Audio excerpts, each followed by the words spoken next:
on this snowy day. My name is Andy Garrett with the Gay Liberation Network. Very pleased that you all came out here today. First, just a few quick ground rules. If we could ask everyone to turn their cell phones on silent, please.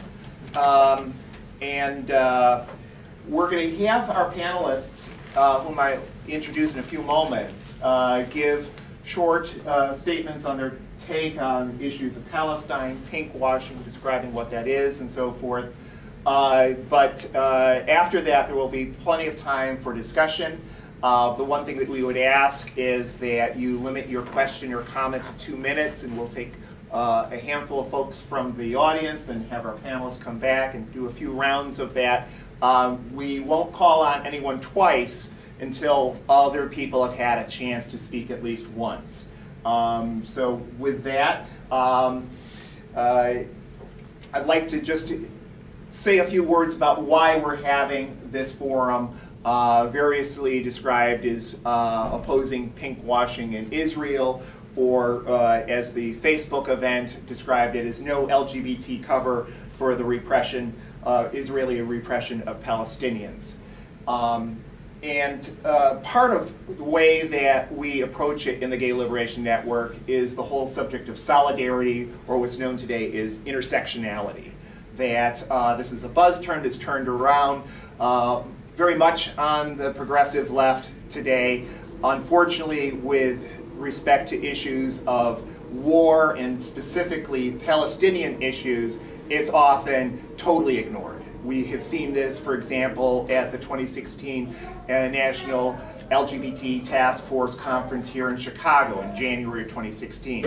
We have seen that attempts to carry forth that intersectionality viciously denounced at the Chicago Dyke March and at the SlutWalk this year. And we in the Gay Liberation Network is an organization which has frequently been on the front lines, I think, of anti-war issues and so forth. We thought it was very important for us to raise this issue, to try and have a civil discussion about it, describe what pink washing is, and why the LGBT community must begin to start practicing intersectionality with respect to Palestinian issues and the whole issue of the United States wars abroad and support for repressive regimes.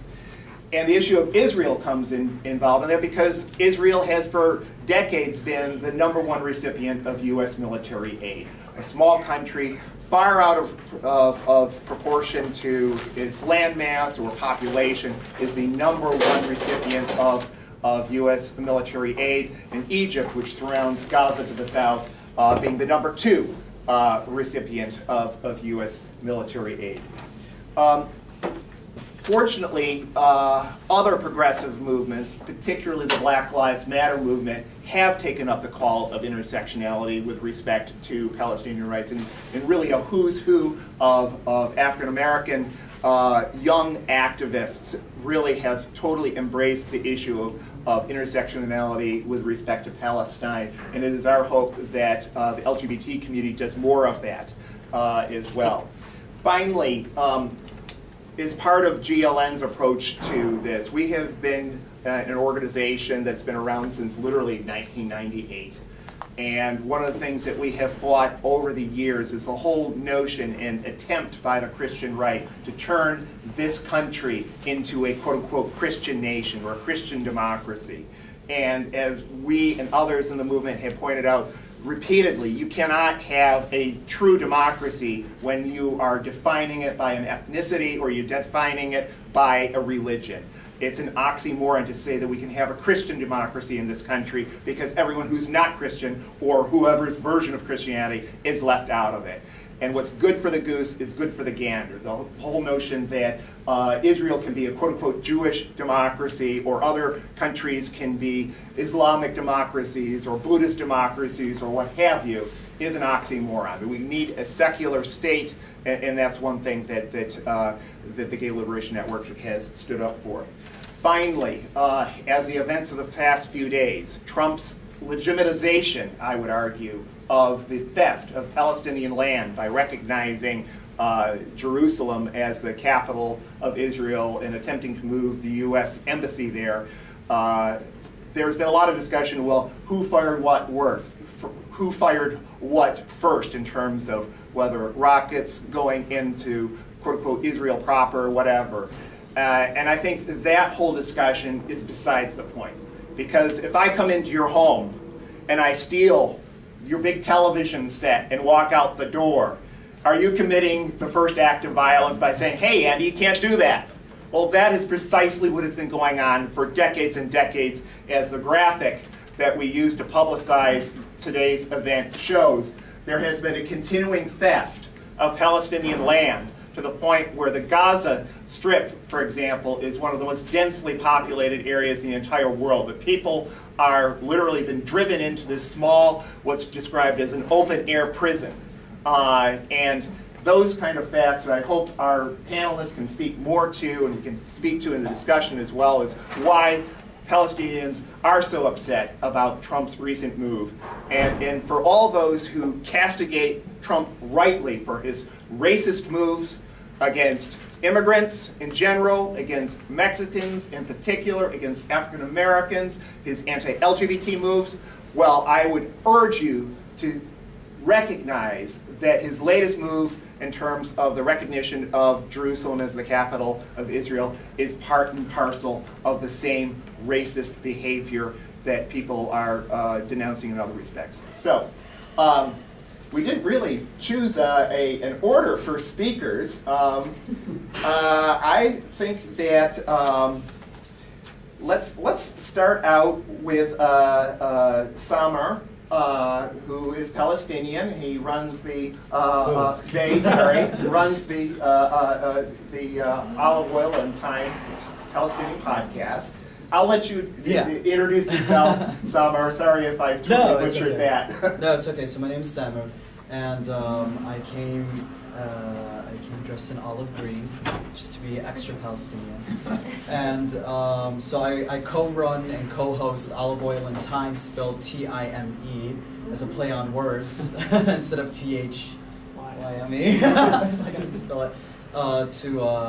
It's like a culinary plate in it's a dish in Palestinian culture, olive oil and thyme with the herbs that we eat in the morning. But since we talk about the past, we're like, let's change it to time. And my other co-host is Noura, who is also a Palestinian. And we have had I want to say 4 or 5 episodes up so far. We've covered like a multitude of issues. We've invited like other Palestinian artists, Palestinian, like my friend Rami, who is a professional MMA fighter, who owns his own gym, came on once and spoke about like how he navigates masculinity as a Palestinian. And we have like a wide range of topics that we've covered on the podcast, and if y'all are interested, I'll show you the Facebook page later. But if we want to start off with the basics, I guess the first thing to sort of break down is BDS. And does anyone in here not know what BDS is? Why don't you describe it? You just want people watching. Oh, there's people watching. You're right. Hi, people. So what is BDS? It's an acronym. It stands for Boycott, Divestment, and Sanctions. And BDS is a global political campaign that is pushing for the global community, not just global community members, but also global political parties and elected officials to, one, politically put pressure on Israel, and 2, to economically put pressure on Israel for its violations of international law. The first acronym is boycott, and that one is pretty self-explanatory. As individuals, well, also as like a collective, we push for individuals and corporations to boycott Israeli products. Some of these products are like blatantly problematic, like Sabra hummus. Sabra hummus has like a monopoly on the hummus industry in the US. It's clearly like stealing Palestinian cuisine, which Israel is known to do, and a lot of the profit that Sabra hummus makes goes to the IDF, the Israeli Defense Force, which is international crimes against Palestinians. The second one is divestment, the D in BDS. And this one is the campaign that pushes for banks and corporations and even college and public and private institutions in the US to divest from investing in the Israeli economy. And the third is sanctions, and this is the one that a lot of us are pushing for. We want to ultimately have sanctions placed on the state of Israel. And these sanctions would most definitely cause Israel to sort of redirect the narrative, redirect how they approach the issue, because if we cut off funding to Israel, then that would devastate their economy, and that would make politicians come to the table and sort of understand where Palestinians are coming from. Because now they're just being funded like the funding to Israel is so bloated. It's billions and billions of dollars, and it's just crazy. And also those sanctions don't just have to be economic, they can be like political and social as well. For example, there's a huge push for FIFA to put sanctions on like Israeli soccer teams. There's a huge push for the United Nations to put sanctions on Israel, which will probably end up leaving the UN like they did UNESCO anyway. But I do just want to say one thing, and that it is that BDS, the idea of BDS as a campaign, and a lot of the narrative we hear in the US regarding Palestine is rooted in the idea of human rights. We hear this all the time on TV, we hear community organizers say this. We say that Palestinians deserve human rights, Palestinians want human rights. And the only problem with that is that human rights are not political. And for the last 70 plus years, Palestinians have not been granted the same political equality in the entire world that Israel has been granted. And what we need is to get away from reactionary structures like human rights campaigns, because NGOs have done a lot of, and I'm sure you know this. Also, the human rights campaign just makes me laugh. Right. I mean, how about this? Look at who uses human rights. It's not political. The #1 largest violator of human rights itself, the United States of America, and Israel themselves use human rights as a narrative, as a discourse, like, oh, we do this because we believe it's a human right. So it is not political by any means. The narrative of human rights arose in Latin America amongst leftists because to get their narrative out to the rest of the world, to combat dictators, they adopted human rights as a narrative, to say, you know, these dictators, you know, to the global and international community, please listen to us. These dictators are stripping us away of our human rights, the right to water, which Palestinians are denied, the right to movement, which Palestinians are denied, the right to education, the right to simply live in dignity within our own homes. So, of course, the issue of Israel and Palestine transcends human rights, but we use human rights as a strategic campaign because it's easily digestible by most of the world. Most people understand what human rights are. So, you know, we can identify the symptoms with human rights and where they derive from. Why don't Palestinians have water? Because Israelis are hoarding it, so they have the water. Why don't Palestinians have homes? Because Israelis demolish them and build homes for themselves. And the larger symptom of that is, you know, I don't want to like shock anyone in here, but it's capitalism. And human rights does not combat, human rights campaigns don't combat capitalism. They don't combat colonization.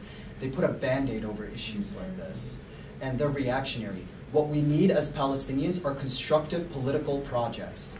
And an example of a constructive political project would be for me as a Palestinian here to stand before you all and say that we demand a one-state solution where Palestinians are granted equal human rights.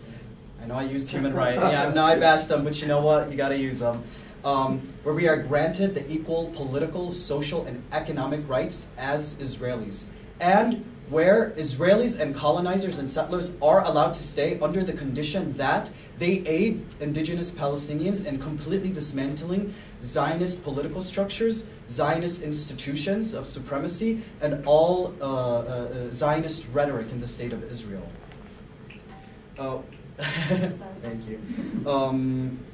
And that can mean a lot of things, you know, those conditions. And it's not that we're going to kick Jews out. I just clearly here stated that under the condition of full support and aid for indigenous people, they have the right as well to live alongside us. But full equality for Palestinians is the call for the right of return as well. The fundamental right that as a refugee, and as my parents who are also refugees, and if I ever have descendants, I mean, I'm queer, but you never know. But I mean, other Palestinians and their descendants, that they have the full right and full ability to return to Palestine. And that directly leads me to the point of reparations. Palestinians must be granted full reparations for 70+ years of slaughtering, of ethnic cleansing, of genocide committed by Zionist regimes. In the U.S., we have this crazy idea, this crazy narrative that reparations are not a form of social, justice. But Israel receives reparations from European countries. They receive reparations to this day from Germany. So the idea of reparations is not this far-fetched, left-wing, lunatic ideology. A right-wing nation like Israel receives reparations. And as a recipient of reparations, they are more than qualified and obligated to provide reparations for Palestinians. And we call to be another example of a political project is a project of calling to be reunited with our Syrian, Lebanese, Jordanian, and Egyptian siblings, brothers and sisters, as a united Levantine Arab community, like it was before 1948 and like it was before Western interventionism. And clearly this leads into Jerusalem, and Jerusalem will always be the capital of Palestine, where people, regardless of religious identity, will live together in peace. Jewish, Muslim, Palestinian, Christian, Armenian, regardless of what the historic relationship to Palestine is, we will live together in peace in Jerusalem as we have in the past. And I want to say that it's very difficult to talk about these topics with actual Zionists. I know people always want inter-community dialogue, let's come to the table, and it's like, I don't really find it productive to sit and speak with people who see the blood of my people as cheap and dispensable. And I will end it with the note to say that human rights campaigns are a contradiction. The largest provider of humanitarian aid to Palestine is the United States of America, with over $400 million sent to the Palestinian government.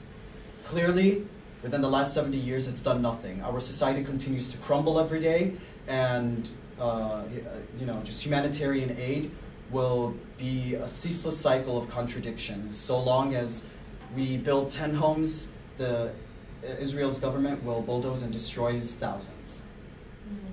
So thank you for listening. Thank you so much. Next, I'd like to ask Stephanie Skora, Jewish Voice for Peace. Stephanie is chairing the anti-pinkwashing working group for Jewish Voice for Peace and is a chapter leader, if I'm getting your title correct. So let's welcome Stephanie and Jewish Voice for Peace. Hello. Hi. I'm just doing the math on that for a second. How many, for every dollar that the U.S. sends in aid to Palestine and the Palestinian Authority, which is trash. Yeah. They send $8.50 in aid to the Israeli state, which, that's a lot. I'm bad at math, but 8.5 is bigger than 1 by a substantial factor. It's 8.5 times more. Yeah, oh my God, it's 8.5 times more. Hooray for math. Yeah. So if people out there in the audience and on the interwebs, hi, internet people.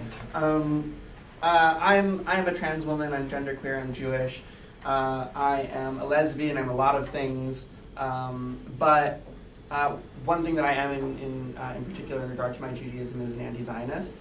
And I believe very firmly that one of the biggest issues facing queer and trans Jews today is this issue of pinkwashing, which we're here to talk about. So there's a lot of different definitions floating around of pinkwashing. There are some that pinkwashers actually themselves use. They acknowledge pinkwashing is similar to the way that, that breast cancer campaigns sell you pink spatulas and say that if you buy a pink spatula, or if you play football with a pink helmet, or buy one of those screwdrivers for her, that you will be giving money to this group that supposedly finds the cure for breast cancer.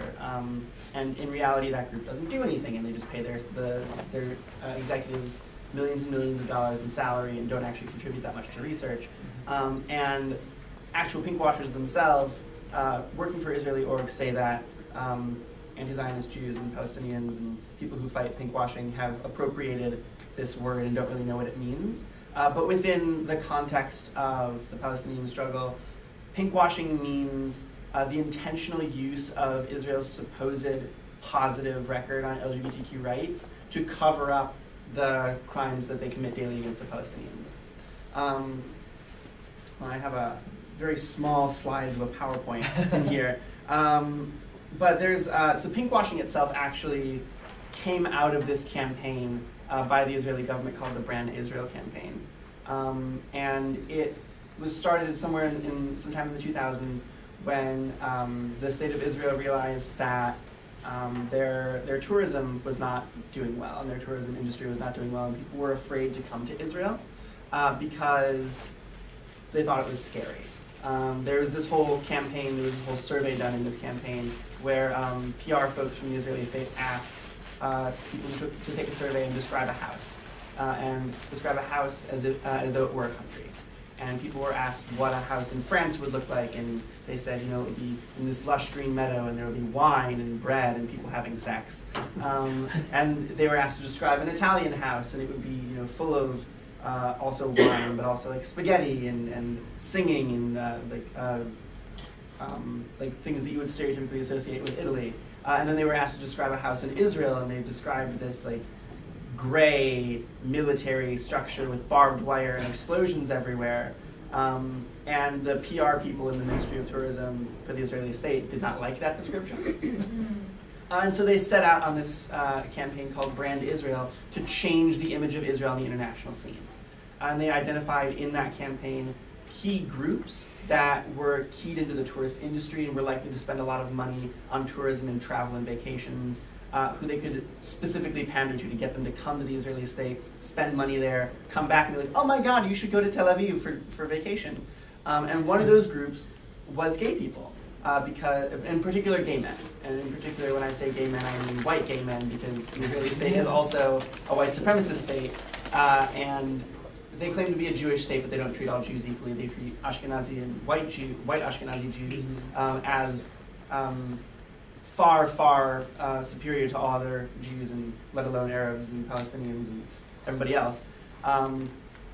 So there was this campaign specifically marketed to white gay men in the United States and someone also in Europe to come to Israel and vacation there because Israel is so friendly to gay people. There's pride parades, there's beaches where you can see men in banana hammocks, there are there's a wonderful nightlife in Tel Aviv, and et cetera, et cetera, et cetera. And so there was a lot of money dumped into this campaign specifically to market to gay men, and completely erase the fact that people weren't coming to Israel because they thought it was scary, but also because people had this idea that Israel was committing human rights violations against Palestinians, and denying Palestinians of human rights, political rights, economic rights, and basically all basic rights. And so this is where you get things like the Tel Aviv Pride Parade. This is where you get things like the Jerusalem Film Festivals, the LGBTQ film festivals. And this is where you get organizations like Birthright sponsoring LGBTQ-specific trips. There's this attempt by the Israeli state to specifically market to gay people, not because they care about gay people, but because they care about gay people's money. And because they know that gay people take a lot of vacations, gay men in particular take a lot of vacations to places with beaches and like clubs. And what does Tel Aviv have? It has beaches and it has clubs. I feel attacked. So, you know, it's very much built on this stereotype of what LGBTQ life is like and what queer and trans people want in our social lives and what we would get out of our vacations. And, you know, to some degree it's been successful. There are a lot of gay men and also some other parts of the queer and trans community that go on vacation to the Israeli state and go and spend time in Tel Aviv and in Jerusalem. But out of that, there's also been this particular push to try and sort of paper over the historical homophobia and transphobia of the Israeli state as well. There's several main tropes of pinkwashing that really root it in the larger Zionist project of anti-Arab racism and Islamophobia. And if you look at the way that pinkwashing organizations talk about the Israeli state in regards to its regional situation, these tropes really become clear. There's a lot of language tossed around about how Israel is the safest place in the Middle East for queer and trans people, or about how Palestinian queer people are only safe in Israel, which is the most preposterous thing I've ever heard. I can't even get into Israel, so how's it safe for me? Right. As a queer, right. I can't even enter. Right. It's this campaign that's just built up on lies. I'm gonna pull up the actual list of tropes that I have on here. Just got receipts here. I do. I have this whole. I mean, the thing that I really like to, because I have a limited amount of time, the thing I really like to dismantle first and foremost is the supposed positive record on LGBTQ rights that the Israeli state has. And when you hear people talk about this supposed positive record, it's always couched within the terminology of Israel has the best LGBTQ rights record in the Middle East. And they never say that the Israeli state has a good LGBTQ rights record. They never say that it has a positive one worldwide. They say compared to the Middle East.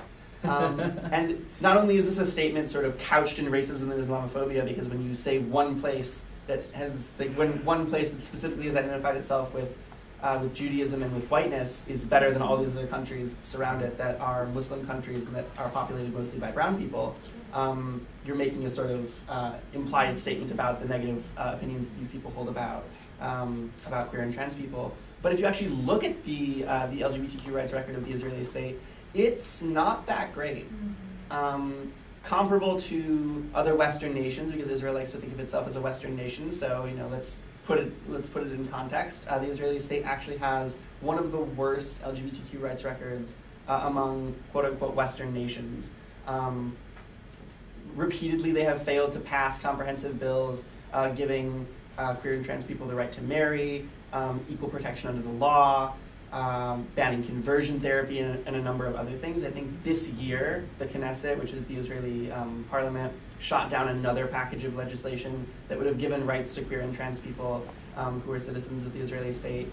And also in, I think, it was 2014 when the stabbings. Yes, yeah. So in 2014, there were some people stabbed at the Jerusalem Pride Parade, and one young girl died. And there was a legislative a package of bills brought into the legislature that was named after this girl, and they couldn't pass those bills either. And if you are a policy person and follow legislative campaigns at all, you know how rare that is. Like you pass bills named after people. Right, it happens. You pass bills named after people who died because of hate crimes. Like that's that kind of legislation failing is almost unheard of. And yet it happened in the Israeli state, because as much as the Israeli state likes to talk about how positive of a record it has on LGBTQ human rights, that really only goes as deep as the paper that the legislation is written on. Most of the protections that the Israeli state has for LGBTQ people are in the form of non-discrimination clauses and non-discrimination rights and protections. And for people who are scholars of the law and of policy, we know that anti-discrimination laws don't actually do anything. They just make it illegal to have committed hate crimes against somebody, but they don't actually do anything to stop hate crimes from occurring or to stop discrimination from occurring in the first place. They're actually just a convoluted vehicle of the prison industrial complex, so that when somebody does discriminate against, in this case, a queer or trans person, and gets caught, and if the queer or trans person manages to overcome a substantial legal burden to prove that discrimination, then the person who discriminated just goes to jail for longer or pays a bigger fine. And this just goes back to show that when it's rooted in the idea of human rights, okay, let's grant gay marriage because it's a human right. Right. It's just words on paper. It's not a political structure that combats the current structures in this world that are homophobic, exactly, that are anti-black. So it's literally like just a tokenized piece of paper for them to wave around, like we passed like this, and it's like, okay, but gay people are still dying, right? Because you have no structures to protect them, right, or to prevent them from being killed, targeted, or oppressed. So. Yeah, and the Israeli state also makes these ridiculous claims about how queer and trans Arabs and queer and trans Muslims and queer and trans Palestinians in particular are safe in the Israeli state, and we've already talked about how that's ridiculous. But also, when the Israeli state goes around and slaughters Palestinians wholesale, they don't have special rockets that don't blow up gay people. War crimes are war crimes, and they're pretty indiscriminate. And so, for the Israeli government to claim that they protect queer and trans people and yet decimate people in Gaza and destroy homes and uproot people in the West Bank and launch counterintelligence campaigns in pretty much every other Arab or Muslim country in the area, they're harming queer and trans people. And the Israeli state is doing this on purpose. And the Israeli state is doing this because it is a homophobic and transphobic state, intentionally and on purpose, and doesn't actually intend to grant rights to queer and trans people in any substantial way beyond how it would help their tourism industry. And I could go on about this for hours, but there are other panelists. But the main point that I want to leave people with is when folks come to you and they claim that Israel has this positive record on LGBTQ human rights, you really need to look at those claims. You really need to look at what positive record means in the context that Israel is trying to portray itself. You need to think of the underlying implications of the statements that they're making themselves. And you actually have to think about what those protections themselves look like. Protections for queer and trans people in the Israeli state are similar to protections for queer and trans people that live in Michigan. I don't know a single queer or trans person who, if they were asked to pick the place where legally they're protected the most, would say Michigan. It's just not true. Michigan has a fine record, but it's not a state where queer and trans people are protected across the board. There are a lot of gains that the Michigan government has to make, and for the Israeli state to compare itself positively to other nations in terms of their LGBTQ human rights record is just false. And yeah, they're lying to you. And they're doing it on purpose. And yeah, Western nations are universally homophobic and transphobic, and that's based off of capitalism and colonialism. So, oh yeah, and I guess one more thing that I want to say before I hand it off to Alexis is when digging one layer deeper, I suppose, into these claims about LGBTQ human rights, when the Israeli state tries to compare itself to other nations in the region and point to the homophobic laws that, say, the governments of like Lebanon or Jordan or Iran or Syria have, a lot of those, well, not Iran, but Iraq in particular, a lot of these governments have been colonized by England in the past. A lot of these places have been colonized by England in the past. And actually, the homophobic and transphobic laws that they have on their books are word for word copied from the British colonial codes against homosexuality and against being trans.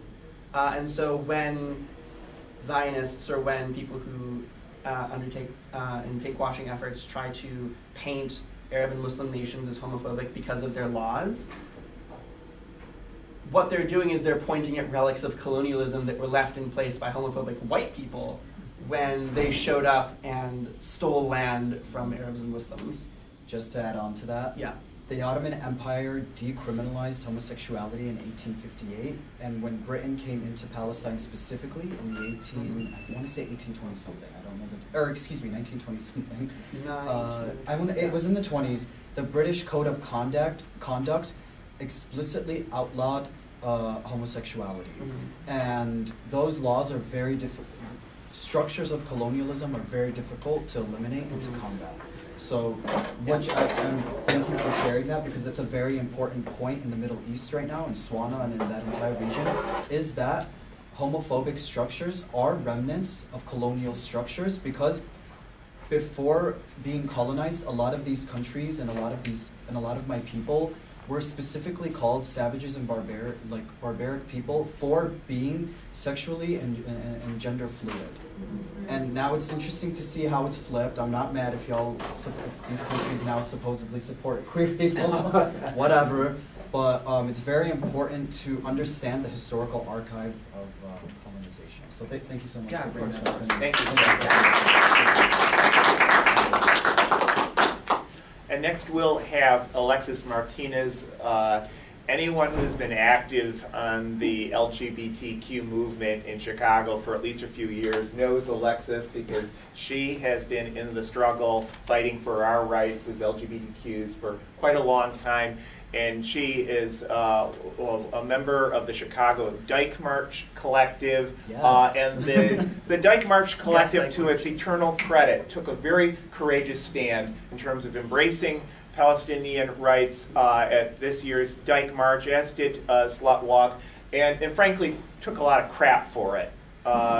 They death threats and social media harassment totally off the charts. And that's a story that hasn't been told. And frankly, slander as being allegedly anti-Semitic and so forth. And I, for one, in GLN, want to thank the Dyke March Collective as well as Alexis for standing up to that. It was very courageous and well overdue. And so thank you, Alexis. And Alexis is going to give First of all, I want to say that you know, I'm honored to be on this panel. Same. I mean, because right here you see possibilities. You know, what could be or what should be. You know, people who are like at each other's throats don't have to be. But this is a program that started a long time ago. I often, when I talk about this issue, I often think of you know, my people's roots. I'm a Mexican and a White Mountain Apache, okay, and just hearing Samar, Alexis. It's a difficult name. Yes, it's fine. Samar. But when I'm hearing him talk, I'm realizing that what happened to the Native Americans is what's happening to the Palestinians. Absolutely. You know, indigenous people. That we, you know, it's also a bastardization of the apartheid system in South Africa. But what they do is you're absolutely correct when you say that they strip away the political power. You can say, oh, you have human rights, but if you strip away the political base for power, you strip away the sovereignty of a nation. You know, just like and believe me, I refuse to accept any kind of anti-Semitism. I'm a Christian, and I believe that, you know, God has a special relationship with the Jewish people. Okay, but I can't let that, okay, allow me to ignore the abuses that the Israeli government and the Zionists are perpetrating in the Middle East and throughout the world too. I mean, we have to understand that the Israeli government, they're the ones that trained the South African police and intelligence forces. They're the same people that, you know, had Chicago police officers, you know, being trained in tactics of suppression and everything. You know, so there's a connection here that we need to understand, and how we, as activists, as common citizens, need to do our little bit. We need, and again, I mentioned this earlier when I was talking with Andy about raindrops. We need to create a storm of people saying, you know, this is injustice. We need to establish a real solution here. You know, I don't have all the answers. I just know that if I look at what the condition of the Palestinian people is, and who is perpetrating those conditions, it's immoral. You know, there's a evil to it that just won't go away. And you can say, oh well, they hurl rockets at us, you know, but if you look at just the numbers, the Palestinians have no helicopters. The Palestinians have no nuclear weapons. Nuclear weapons. There's no systems. fighter jets. They have no submarines. I mean, what is Israel doing with submarines? You know, so you start to look at this, right? And you start the balance is so out of whack. And I relate to Native Americans. It's the same thing. You'll hear people argue, oh, the Palestinians had no history in the land other than they were wandering tribesmen, and you know, so you create a false history, and then you begin to dehumanize the people, and then you chip away to the point where, you know, and I was astounded. Just a few weeks ago, I was reading where a European group went and built some schoolrooms out of Sweden, I believe. Yeah, that was Swedish too. You know, they built them out of trailers, shipping containers. You know, and the Israeli IDF came in and destroyed them, saying that they didn't have the proper permits. And to me, it's like the paradox of that. Okay, is that they're building thousands of homes and factories and everything in the occupied territories a few feet away from where these people were building their schoolhouse. You know, so we have to understand that this is when we are used to to excuse, oh, we have rights that the Arabs don't give you.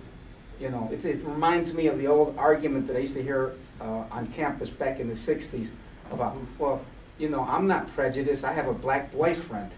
And that was always the justification. It was like whitewashing racism all the time. Or, I have a black friend, we're doing the same sort of thing here. Oh, we love our queers, So I just want people to understand that this is not just something that's happening purely in Israel. This is a historical progression. You have a European people who were oppressed and they were vilified and everything, so they ran off and colonized a country. That happened, back in the 1600s to the Americas, okay? And it's happening today with Israel.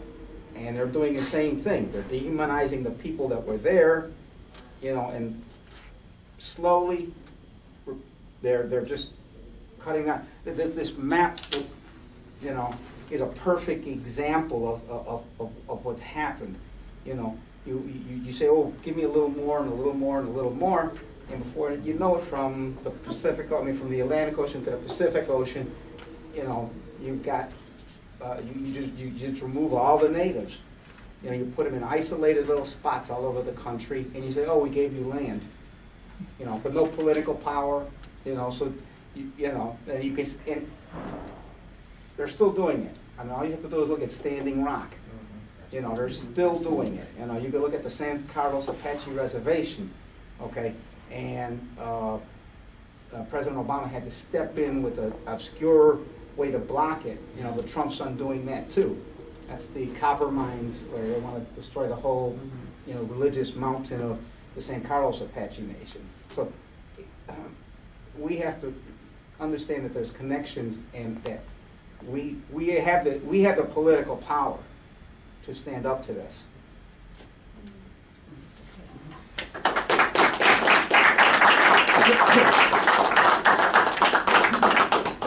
Okay, so we've heard from our panelists. For those who came in the room late, this is the way we're going to be running the discussion. People will be invited to make a question or comment. Please keep it to 2 minutes, though, and we'll call on a handful of folks, and then let our panelists come back, then call on a handful more folks in the audience, have our panelists come back, and so we've got plenty of time for a discussion, so let's have a discussion. Just raise your hand, and yes, go right ahead. Lots of good points, lots of good, intelligent people on the panel. Who's here to defend Israel? Who's here to promote the good things that Israel is doing? Is this an open forum for discussion, or is it totally for people totally against Israel? Lots of good, I'm not being critical, lots of good points. But everything is a give and take, and there's not a single person here who has said anything positive about Israel and their gay rights movement. I will defend Israel's gay rights movement. Go on the plane, go to Cairo, go to Tel Aviv, go to Yemen. You'll be more welcome in Israel, believe me, I've been there, than you will in Iraq or Iran. So, we're going to allow a handful of people from the audience, and then we'll, so more people in the audience get a chance to speak. But just raise your hand if you'd like to say something. Okay. Yes, go right ahead. So sort of maybe it's halfway a follow-up to this question, but I'm a gay ally, okay, and so So I'm very uncomfortable speaking for other people. I'm also a black woman, and I just rile up when somebody tries to speak for me. So how can I best be an ally? I go to a church, which is a reconciling congregation, so there are a lot of gay people that most of whom have gone to Israel on the Israel tour when they started. A lot of them have done that tour. So when I talk with them, I want to be respectful. So that's the question: I want to be respectful. I don't want to step into the role of I'm an ally, but I'm going to speak for what GLTB, Palestinian, Israeli, Jewish, or whatever should be feeling. But I also want to speak up in the role that I think is required to say, let's talk about the justice issues here. So I guess how can I phrase those kinds of things? But speak up. I've heard that question from members of my own congregation going, well, speak out. Why aren't you speaking up for Israel? I don't want to be the one to say, because I'm not GLTV, that this is how you should feel or think. Okay, in the back there? Yes. Yes. Hi. Hi. Hi. Thank you for sharing wisdom. Yeah, and a lot of facts and historical context that I think is really, really crucial.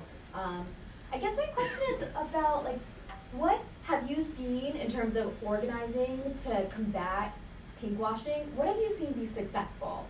And or what do you think would be successful, whether it's here in Chicago or things that you've seen growing elsewhere in Palestine or in Israel? Because obviously talking about it is the first step, and then doing something about it, next step I want to be a part of. Okay, and in the back row? Yes. Yeah, thank you guys for having this today. And I was also wondering, not only are LGBTQ people discriminated against for against getting married, but also Israel's also, in a sense, more of like a theology, or theocracy, yes. They don't allow other people, other interfaiths to marry, also different ethnic minorities to marry other Ashkenazi Jewish people. So how can we also get that word out? Because I think that's very overlooked and it's not well known as well. Okay, I had not intended to participate so much in the discussion, but as a co-organizer of today's event, I wanted to address your comment, and then I'll give it over to our panelists. The Gay Liberation Network organized this specifically as a pro-Palestinian panel, okay? And we're not ashamed of that. And it frankly goes back to, I can remember when we would have debates about LGBT rights. Were we going to have an anti-LGBT rights and frankly dehumanize ourselves by debating, say, Pat Robertson or what have you, or Peter LaBarbera here in this state, any more than you would ask, say, Jesse Jackson or younger members of the black community to defend their rights versus a racist.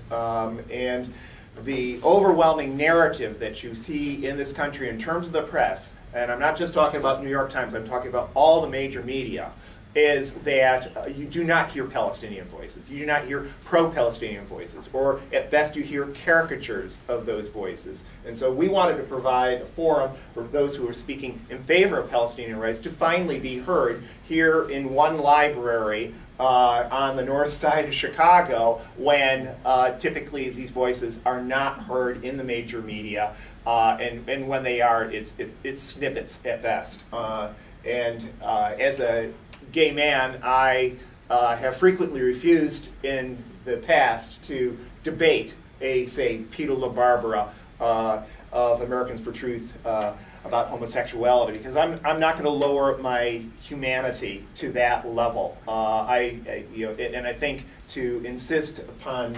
Palestinians lowering their humanity to defend their right to equality to someone who would viciously attack it, especially when the overwhelming narrative is anti-Palestinian in the media, is not just. So, and I would just to the last point about just how tremendously racist Israeli society is against Palestinians in particular. There was a recent poll that found some 48% of Israeli Jews favor so-called transfer, which is a polite term for ethnic cleansing, literally pushing all Palestinians out of at least Israel proper, quote unquote, the 67 borders, if not entirely out of the region. And we have already seen decades of that going on. And I think it speaks to the tremendous racism against Palestinians that is extant in Israel. And people don't hear that kind of information here in the United States. They don't hear many of the things that are broadcast within Israel about just how racist the Palestinian state is, I mean the Israeli state is towards Palestinians. So I'll shut up there and let our panelists come back on each of the various questions, and we'll take another round of questions and comments. Yeah, I guess really quickly to respond to your question, I'm a trans Jew, and I'm also a lesbian, and I'm not allowed in Israel because I stand with Palestinians and Palestinian human rights. There was actually a policy passed recently by the Netanyahu government that barred Jewish supporters of BDS from the Israeli state, and an overwhelming number of Jews who support BDS are queer and trans Jews. And so, I mean, I can't land in Jerusalem or Tel Aviv. I'm literally not allowed to go there. And also, I would sort of caution against saying, you know, if I were to land in Cairo, if I were to land in Yemen, and Yemen is a whole other issue because what's being done to the Yemenis by the Saudi government is absolutely atrocious. But if I were to land in any other country in the Middle East, would the government not like me? Yeah, it might not like me, but the people who live in those countries, there's a vibrant queer scene in every single country in the Middle East, and as people who live in the United States, I really think that we should take a second and think before we criticize citizens of nations with homophobic governments as being automatically homophobic themselves, because our vice president right now is Mike Pence, and that does not mean that every single person in this room is a homophobe. And the same holds true for people who live in Egypt, the same holds true for people who live in Lebanon or Iraq or any other country in the area. Just because their governments are homophobic doesn't mean that the people that live there are as well. And just to add on to that point, a lot of their government representatives are Arabs that lived in the West. Bashar al-Assad, the president of Syria, the current president of Syria, and his wife grew up and lived in the UK and have not passed like legislative reform to support queer people. There is a huge anti-queer, not huge, no word that. There's a significant like anti-queer sentiment in like Jordan's parliament, but homosexuality is not outlawed in Jordan. Yet the people, the parliament members that are pushing for like anti-queer policies grew up and were raised in the West, and have, as are many members of the Palestinian Authority. I believe, if not all of them, grew up in America. Don't quote me on that, sorry, but it's something around that statistic. There's a lot of whiteness meddling. There's a lot of whiteness and a lot of allegiance to homophobic Western politicians as well. So when we think of indigenous people to that land, are there elected politics, because we know how elections go, are their politicians representative of their views? And I do want to just point out Scout's question and maybe tie it into, I'm so sorry, I forgot your name. Paula. What can we do and what's effective? What's effective when it comes to Palestinians is centering Palestinians. What Chicago Dyke March and what SlutWalk Chicago did was centering Palestinian voices, and by taking a firm stance against Zionism, we were able then to create space for Palestine. As a queer Palestinian, I'm 21 years old. I've never been in a queer space before in my life until I found out about Chicago Dyke March. And when I found out I was there and I went there and I saw it all happen, and I also followed up with Chicago SlutWalk. They are working to create spaces for queer Palestinians, and when we are granted that space that we should be allowed, that we don't have to, dig high and low to find, we are able to insert our politics then and there. So what's effective is honestly just taking a firm stance with Palestinians. What happened after Chicago Dyke March was it split the Chicago queer scene. It's like if you're not pro-Palestinian, then you're pro-Israeli. And to be honest, that's how it should be. We should draw a clear line on our politics, and it should not be murky waters. What happened after Chicago Dyke March was a lot of grassroots organizations, South Asian women's collectives, and a lot of black women collectives reached out to Palestinians that they knew. Because we were visible at Chicago Dyke March, me and Noura being some of them, we were able to go and give workshops, we were able to go and provide our political analysis on the situation. So that's what's most effective, is when you take a stand for what's right, honestly, the rest falls into place. So thank you, Scout, and I'm so sorry. Paul. I'm Paul. Paul. Yeah, I want to say this, and again, you know, when you have systems of oppression, you're always going to have, you know, people like yourself that say, oh, well, I can go to Tel Aviv, I can go to, you know, whatever, Timbuktu, and I can land and I'm, you know, that'd be, you know, I'm fine or whatever. But that isn't what it's about. It's what a nation's policies are and what their actions are on a broader scale. I mean, you can say, you know, the pioneers in America did some great things, and they did, but at the expense of what? You know, at the expense of who? You know, and for who? And for who? And for who? For. And who is for? You know, I've heard. I believe it was Congressman King. Forgive me, Congressman King, if I got this wrong. I remember you saying that, you know, blacks should be grateful for being here. They could be in Africa and look at the conditions there. You know, and it's like it's the ludicrous concept just to you know, take those logical or illogical, you know, tangents. We have to understand that we have a duty to uphold those values of, you know, of liberty and justice and political power to all people, you know. And I have absolutely, look, the Jewish nation to me, or the Jewish people, are great people, you know. We design, you know. I mean, no, you know, I know. You look at the history of the Jews, it's amazing, but that still doesn't justify what they're doing to the Palestinians. In this situation, there's a moral bankruptcy that's, you know, present, and we need to address it. You know, we can't just like excuse it by saying, "Well, I go there and I'm okay." It's not okay. You know? We're gonna allow other people that haven't spoken yet first, and then we'll do second round. I was gonna follow up on what Sandra and Alexis said, sort of combining all the questions that we had from folks in the back. My best advice is to be prepared.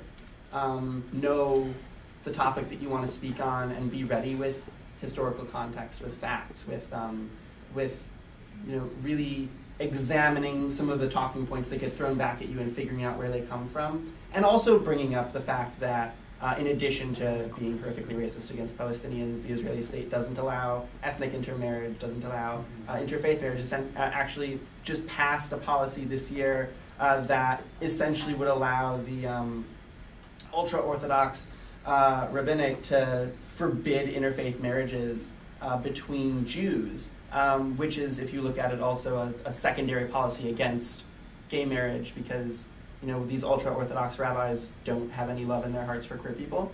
And so by disallowing interfaith marriage, or by placing final approval into their hands of who's able to convert and be married and considered a Jew in the Israeli state, it's a secondary ban on queer people getting married in interfaith couples. But I think really the most important thing is you really just have to be prepared, because so much of the rhetoric that comes from Zionist spaces and from pinkwashing orgs is based in like other like supremacist exactly, ideologies. It's based in falsehood or half truth or just twisting of circumstances in various ways. And so if you're able to cut to the heart of issues, really keep your line firm, be in solidarity with Palestinians and center Palestinian folks, and really know how to stand up for what's actually going on and expose what's actually going on so that Palestinian folks don't have to do all of that work themselves. Getting the truth out there is one of the most important ways that you can fight. And particularly around pinkwashing, pinkwashing is so shrouded in layers and layers of falsehood and convolution that a lot of the time it gets obscured that some of the top organizations in the United States in particular that promote pinkwashing narratives are funded by the same sorts of people who fund right-wing organizations and right-wing politicians like Marco Rubio, Mitch McConnell, and the David Horowitz Freedom Center, which is known on college campuses to virulently attack queer and trans students and any supporter of Palestinian human rights with vicious flyers and like hate campaigns and things like that. And so you need to follow the truth, but you also need to follow the money where some of this misinformation is coming from, and a lot of the time it will draw you a direct line to people that you wouldn't trust in any circumstance on any day ever. There's one other thing I'd like to add. You know, you're talking about the BDS movement. In the United States, you know, they've been trying to push, you know, criminalization of anybody that supports BDS. I was supposed to mention that. Yeah, no, but I'm saying it's illegal for me to send money to Palestinian groups if I wanted to. It's illegal, you know. I get tax breaks if I send it to Israel. So, you know, so I'm saying, why we say that we want to have the conversation from both sides, right?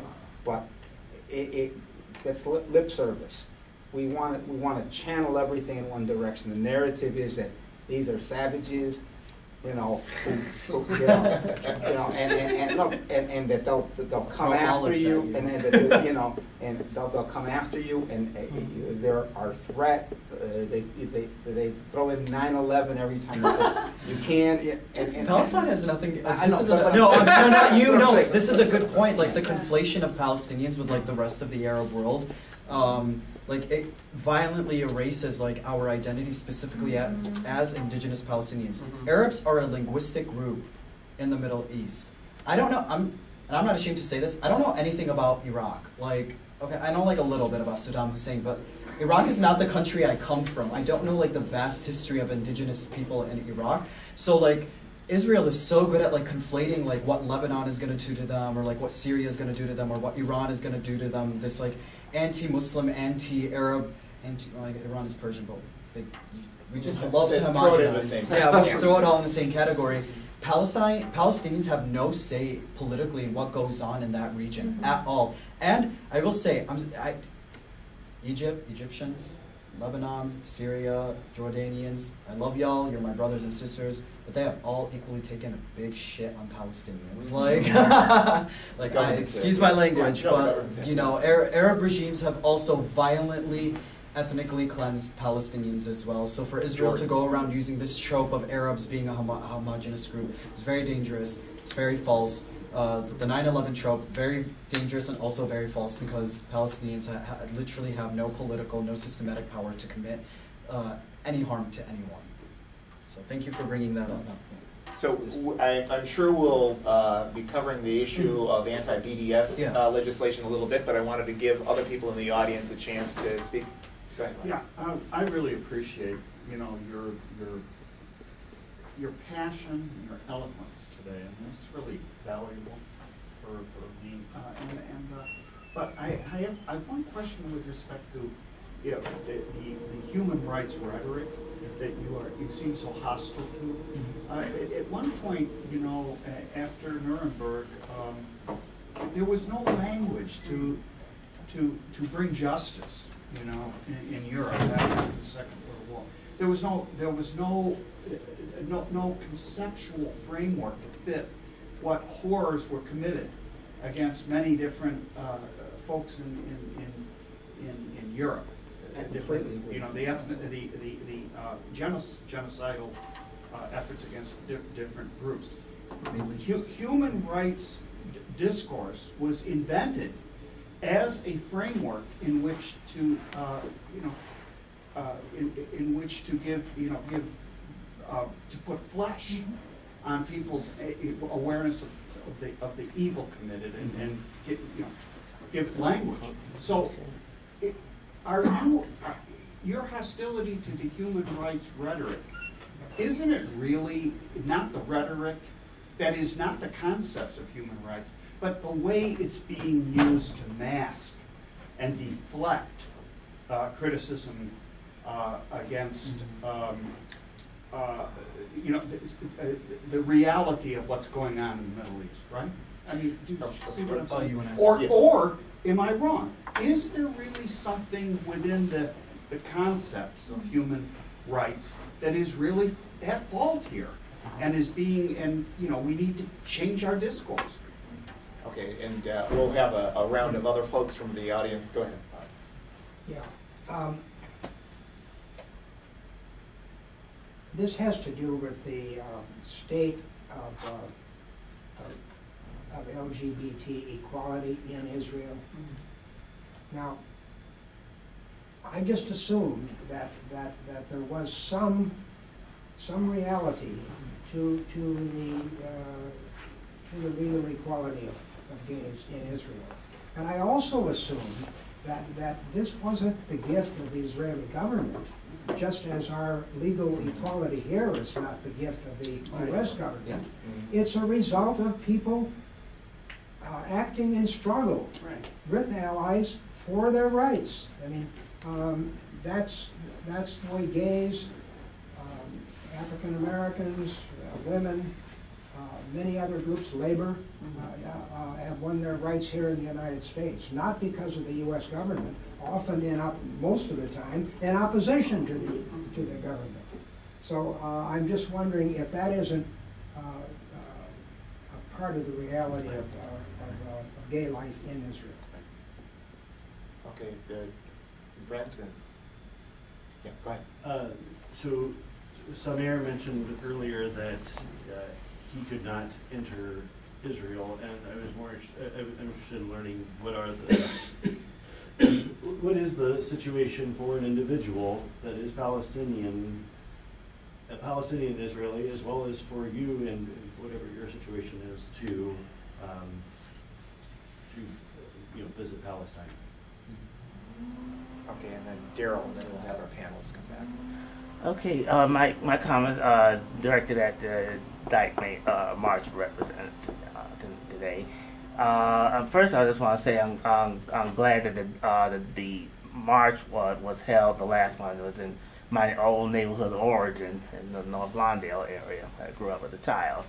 My comment, I should say, and my question is: did you knew in advance that the forces was going to bring the flag and the parade and the march in advance? And then my second point was: have you a collective thought about meeting with the group and discuss hashing it out and in preparation and dealing with this, because there might be, I'm sure there's going to be a problem with next year's Dyke March.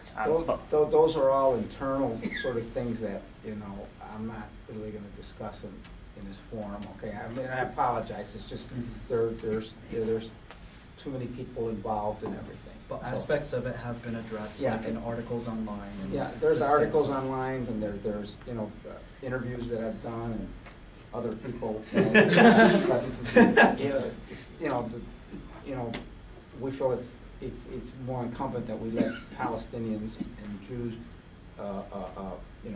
express their points of views. I can only say the Dyke March was in a Mexican neighborhood. We were having a beautiful festival, and like I repeatedly say, it was hijacked by a different agenda. Okay, and that it's what that pink washing actually manifests itself as, where you delegitimize the activities of a group, especially people of color here in the, where you say, oh well, you know, you're against us, you're an anti-Semite. I am not an anti-Semite, and, you know, never have been, never will be. I won't tolerate it around me or any organization that I belong to. You know, I am against Zionism as it's manifested itself in the Middle East. You know, and how its tentacles spread into our country too, with the legislation and everything that they're trying to push, you know, on people that have you know, have a different point of view. Nobody can oppose that Zionist machine without facing, you know, even a small group. And it amazed me, right? Well, we're a collective of 9 people, you know, and we get this reaction, you know. I shouldn't discuss it. It was a smear campaign, but yeah, you know, it's all available online. Like yeah. what is made public has been stated. So. Yeah. Go for it. Okay, I have to pee, so I'll address this quickly. So I'm like so sorry. I just have to be honest. Like I really gotta go. To address human rights, the discourse of human rights did not arise after World War II in Europe. It was like when I mentioned earlier. It arose among the leftist political parties in Latin America when they were facing regimes well before dictatorships. Before the 1940s or before anything politically developed, before anti-Semitism developed as a political structure in Europe.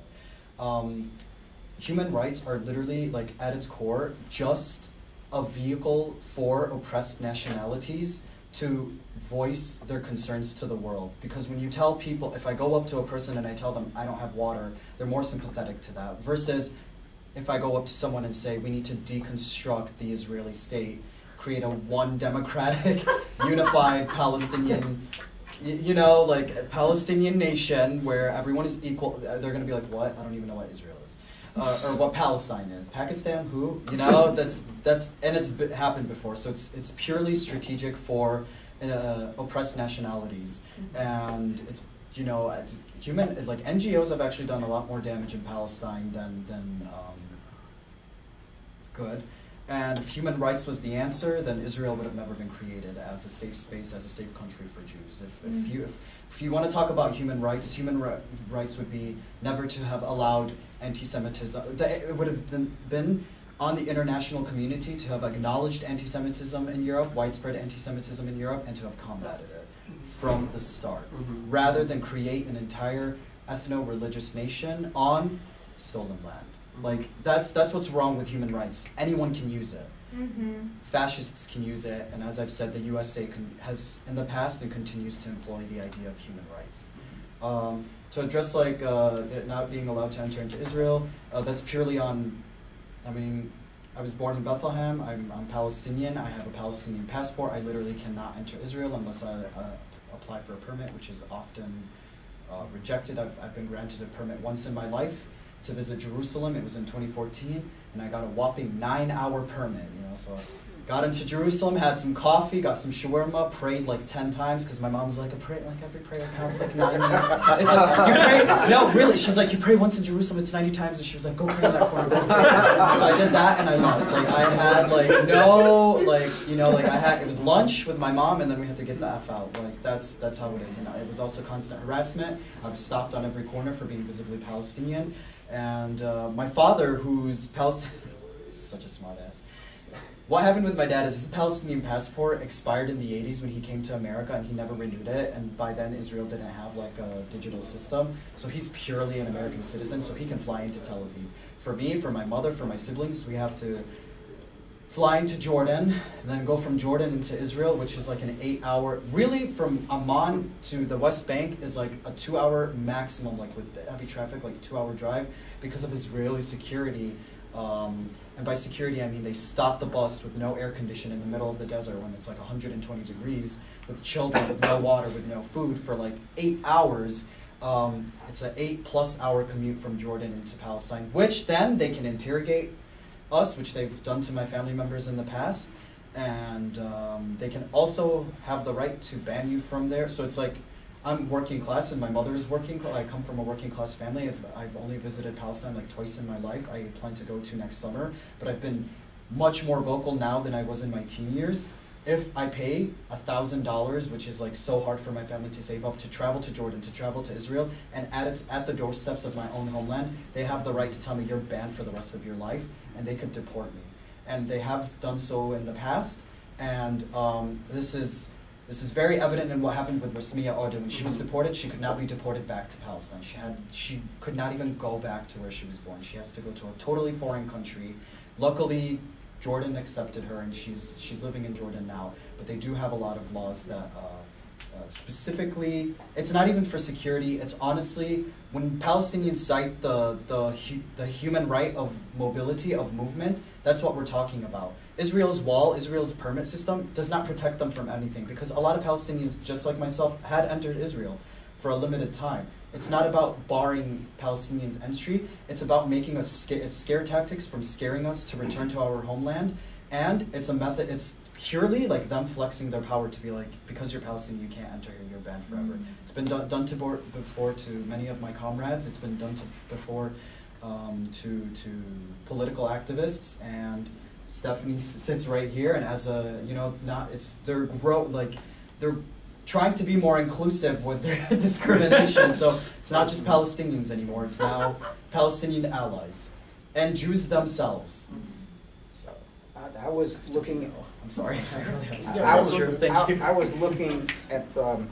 I had a friend from Kenya who was telling me that she knew of Ethiopian Jews, and so she told a story about how they were welcomed with open arms by the government. They were in front of the television cameras and everything, but the reality afterwards was they were largely segregated, and they went through a process of learning or de-learning all their cultural habits, their foods.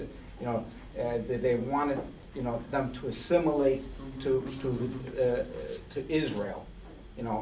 They could not be considered real Jews until they acted like the European Jews that, and the Russian Jews didn't go through this assimilation process. The various American Jews, whatever, they didn't go through this process.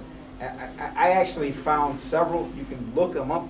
You can find the videos on YouTube where the Ethiopians talk about this.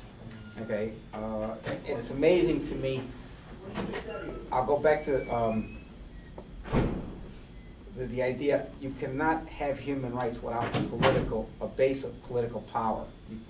It's like somebody else determines what's rights are yours. Somebody else is the one that's the master of your world. You have to have some, even sovereignty of self. Your agency. If you don't control your agency, you don't control your own body. And we have we have some rights in this country, but I can't get a job. And a lot of it's based on the fact that I'm transgender. All my skills. I'm 68 years old. I have 55 years of work. And you're going to tell me, you don't fit this job. Well, wait a second. I've had a company for 30 years doing exactly that, And you see this. So we have our own issues here in this country in regards to LGBTQ people. But that doesn't mean that we ignore police violence against, people of color or, discrimination against women. I mean, we have a great country, but we're only as great as the people at the bottom are treated. That's how you can tell the greatness of a country. I mean, just a few blocks from here, the homeless people were tossed out into whatever little possessions they had. So we have all of these things in there that, until we solve those things and we deal with them, we're going to continue just to do this. In this case, it's pink washing, but there's whitewashing and class washing, and we all justify oppression. And so I've done it myself. That's how I'm talking about it. At various points in my life, I said, well, those people, blah blah blah. Then you catch yourself, and then you educate yourself. And that's what I'm saying is that we tend to buy into the easiest narrative. It's easy for us to believe that, oh, look how wonderful Israel is. It's much easier, but when you see the results of their the Zionist programs that they're putting out there, it's something we need to address. We need to stand up.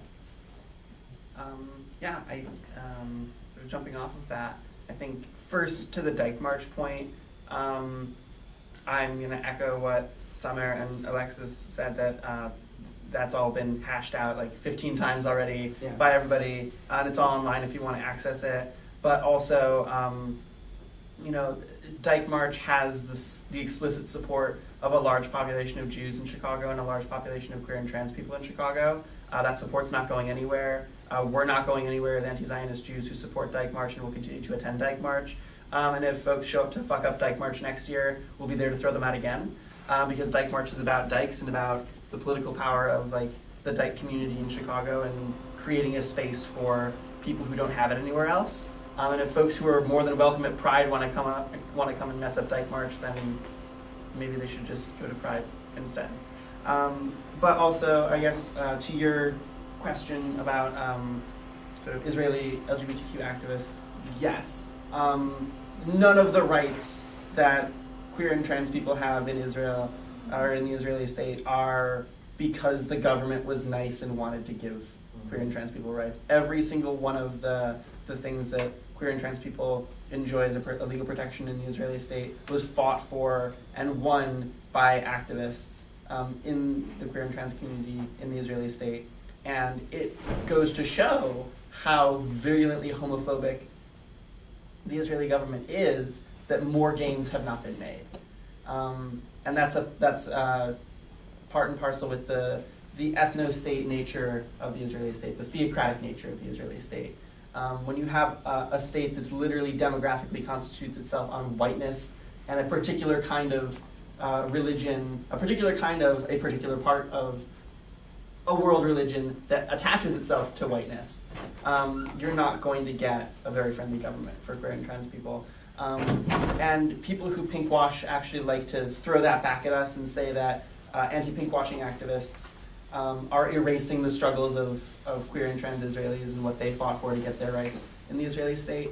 And actually what we're saying is, no, we recognize that queer and trans Israelis had to struggle for whatever rights that they had in the Israeli state. However, the fact that they had to struggle for those rights does not negate the fact that Palestinians don't even have the opportunity to struggle for those rights in the same sphere. And no amount of accomplishment by queer and trans Israeli activists justifies the oppression, the systematic oppression of even a single Palestinian. And to lift up those Israeli activists as a shield against the crimes of the Israeli state against Palestinian people dishonors their activism more than omitting them from a conversation ever could. Okay, we'll take a final round of questions and comments from the audience, and then I think we'll have closing comments from our panel. Go ahead. I just want to mention, I think, Alexis, you made some very good points. However, I have given money to humanitarian organizations that support Palestinian efforts. It is possible. Just as I've given to Jewish organizations, I've also given to Palestinian organizations. I won't give you AIPAC. AIPAC is a political organization. I won't support them. You can ask me, and this is not about me, of course, but there's two issues here. I'm not here to defend the Palestinian issue at all. It is atrocity. But on the other hand, I will defend Israel's gay and lesbian record. And it's not about me. Look at the United Nations, which is a traditionally pro-Israel organization. Look at Zionism Equals Racism Resolution 1974. Even third-party organizations in the Mideast, not in the entire world, but let's look at the Mideast. Israel's record is far better than Egypt, Jordan, Yemen, Iraq, Iran. I could go on and on and on. It's not perfect, by no means, as it's not perfect in the United States. But I would defend Israel's LBG. Okay, right here. Comment on you. So the whole binary system was in fault thanks to white people, and Israel has a lot of white people, even if they're white Jews. So part of the reason those reforms have made to be made is because of the same people that founded that country. I mean, I don't see your point. Okay, other questions or comments from the audience? Okay, I'd just like to, before we throw it back to the panelists, I think the one thing that we've been missing here is a whole discussion about the anti-BDS laws and how that has manifested itself. We saw in our own gubernatorial race here in Illinois, Daniel Biss, who's an alleged progressive, but in the words of Ben Juraski, how are all these so-called progressive Democratic gubernatorial candidates, why did they all vote for Rahm 100% of the time when they're in city council? They're only talking left now. But in spite of that, talking left, one of his signal actions was dumping his running mate, Carlos Rosas Ramirez, for making actually quite mild pro-Palestinian statement. If you actually read what Carlos Rosas Ramirez said, it was very even-handed. It was very mild. It wasn't fire and brimstone or anything like that. It was just a plain statement of fact in favor of Palestinian rights. And yet he was unilaterally dumped from the running mate of an alleged far-left progressive Democratic gubernatorial candidate. That's the kind of censorship and pushing out of the pro-Palestinian narrative that I think we've seen for decades in this country, but particularly in the last few decades. And one of the biggest manifestations of it has been these anti-BDS laws. So I would love it if our panelists could come back on that at least, as well as the other comments that were made, please. And something about the Betty McCollum bill. Pardon? Something about the Betty McCollum bill. Okay, I don't know about that. Maybe our panelists can help us out. I actually have not heard of that. Oh, well, then I'm going to give you 2 minutes on it afterwards. Oh, okay. Yeah, so I mean, BDS is working, and obviously you got to find ways to crack down on it. I believe it's definitely over like 15 or 16 states in the U.S. have outlawed some, or have tried to censor it in some way, shape, or form. In Illinois, it was passed that, I mean, correct me if I'm wrong, it's that a corporation cannot publicly like boycott Israeli products.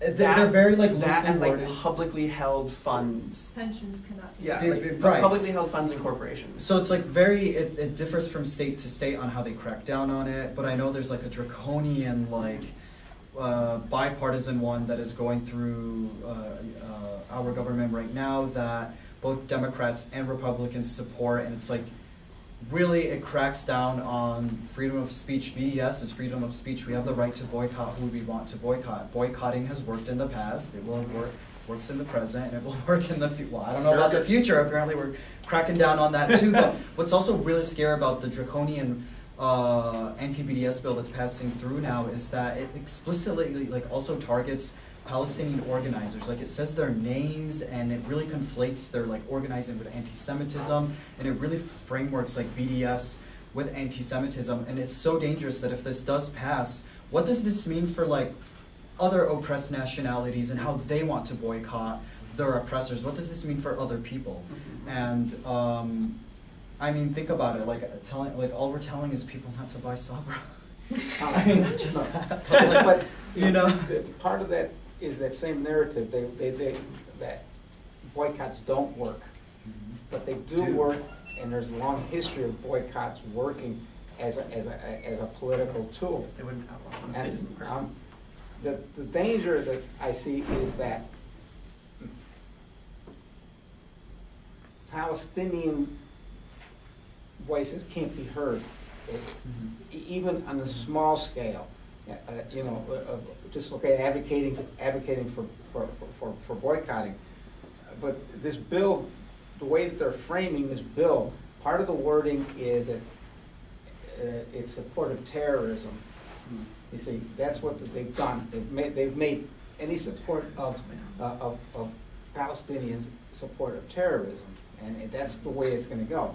Now, I don't know what Palestinian organizations, maybe they're local, but I know that if I send money to Palestine, an organization in Palestine, I'm going to be subject to prosecution. You know, I mean, I can send all the money I want to Israel, you know, far right-wing groups, left-wing groups, whatever, and I'll be fine, you know. But if I send it to the Palestinians, an orphanage, whatever, a school, I'm subject to prison. and also if you do say that you don't donate to political parties like AIPAC, that doesn't mean anything, because if you're donating to a pro-Israeli organization, they most likely also donate to AIPAC. Yeah, Yeah. well, so, yeah, I think one other thing that I totally forgot to say because I have a limited amount of time and didn't get to go through my usual order, is that, you know, anti-Zionism is not anti-Semitism. Like this is a thing that comes up in various specious accusations from Zionist organizations all the time. You can be an anti-Zionist and not be an anti-Semite. There are a ton of anti-Zionist Jews. It's also very true that sometimes anti-Zionism does look like anti-Semitism. But the Palestinian organizers that I know and the people who do serious work in the movement for justice in Palestine have made real efforts and have been very careful to make sure that their anti-Zionism is in full solidarity with Jews and against anti-Semitism. And most of the people that I know who do this work have explicitly said, we cannot, like, to go back to the very beginning when we were talking about intersectionality, colonized peoples cannot be free until all oppressions are equally dismantled. And Oppression is interconnected. Yeah, and anti-Semitism is one of those oppressions. We can't give full rights to Palestinians and decolonize Palestine and solve all these issues that we're here to talk about by either mobilizing anti-Semitism or trying to ignore it as part of the issue. Anti-Semitism is a very real thing, and it's a very bad thing, and I'm really proud to be part of an organization in Jewish Voice for Peace that does serious work in combating anti-Semitism and also standing up for Palestinian human rights, and I'm very proud to work alongside Palestinians who do the same thing. I guess also in terms of BDS bills, Summer and Alexis said really what I wanted to say, and that outlawing boycotting is a violation of freedom of speech. I know white people really love to talk about freedom of speech. And as a white person, I feel like, you know, saying that freedom of speech includes boycott it's a pretty common sense thing. Especially if we look at the way that speech is regulated in the United States currently. If money and the ability to throw financial resources at any given cause or narrative is considered a form of speech, whether or not you agree that it should be, currently legally it is, if that is going to be a component of what speech is legally in this country, outlawing somebody refusing to contribute their financial speech to a particular cause or to a particular entity is the same kind of restriction of freedom of speech as, say, banning students from wearing black armbands in protest of the Vietnam War, or throwing somebody out of a public event for having a politically charged message on their shirt. You know, if you're going to stand up for freedom of speech in one area, you can't outlaw it in others. And I think that these BDS bills, these anti-BDS bills, are just they're ludicrous perversions of the law, and they're getting struck down or challenged slowly but surely. And they also manifest themselves in particularly horrendous ways. Most notably, there was a suburb outside of Houston recently that was hit by one of the hurricanes.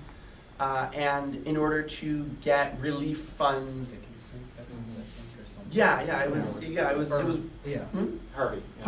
Harvey was a suburb outside of Houston that was hit particularly hard by one of the hurricanes recently. And in order for residents of Harvey to receive aid money to rebuild their homes or replace their possessions that had been destroyed by the hurricane, that household could not boycott Israel. And this, they literally had like, it was literally in the law. Yeah, everybody, or not everybody, excuse me, some people took a photo of like what they were told to sign, and it's like literally saying that they will not like subsection G cannot boycott Israel. And it's cruelty of an astounding level to insert national politics about support of the Israeli state to a level of whether somebody can get aid to rebuild their home. Like that's not. I mean, I hope all of those people boycott Israel, but also whether or not they boycott Israel isn't relevant to whether their home was destroyed by a hurricane. Like they deserve a home. All people deserve homes, and anti-BDS activists actively standing in the way of people repairing their homes after hurricane damage really says a lot about the people on that side of the movement. Like if you're going to go to the lengths of forcing people to be homeless after a natural disaster because you disagree with them politically, I'm not sure what political leg you have left to stand on. And just to bring it back, I mean, they're precisely going for these anti-BDS laws because they have been effective. We saw, going back to the American Revolution, boycotting tea, of all absurd things, but bringing it to the present much more seriously. Apartheid South Africa, a tremendous fillip to the movement of the struggles of South Africans themselves, was the divestment movement that I know some of the people in this room, myself included, were part of back in the day. It publicized that kind of the oppression that was happening on a daily basis. And finally, just again to bring this back to the present, the whole issue of anti-Semitism and who your allies are. I mean, President Trump, who seems to find good people on both sides in Charlottesville, is now, counts himself as a big supporter of Israel. And all of our progressive friends who are progressive in every other respect, they think, but this one should take note of that this is where your president's lining up, and you should rethink your support for Israel on those grounds, if no others. So with that, thank you again to our panelists. Let's give them a hand. We have the room for a little bit longer, so if people want to have some informal conversation, if you have some announcements you want to make. I think I just wanted to make sure people were aware. Betty McCollum, she's a representative from Minnesota, 2 weeks ago. Oh, yes, her. Promoting Human Rights by Ending Military Detention of Palestinian Children's Act. And so the reason I wanted to bring it up, it's the first pro-Palestinian human rights act ever introduced in Congress. So that's sort of like that other thing that implicitly we're talking about. Congress is any number of acts that talk about giving money to Israel, defending Israel, using its veto power in the UN. This is the first, and it's taken place by 2017. So it deserves to be, supported. Okay. Thank you. Thank you, Paula, and thank you everyone for coming out today. And let's support BDS and continue the conversation. Yes.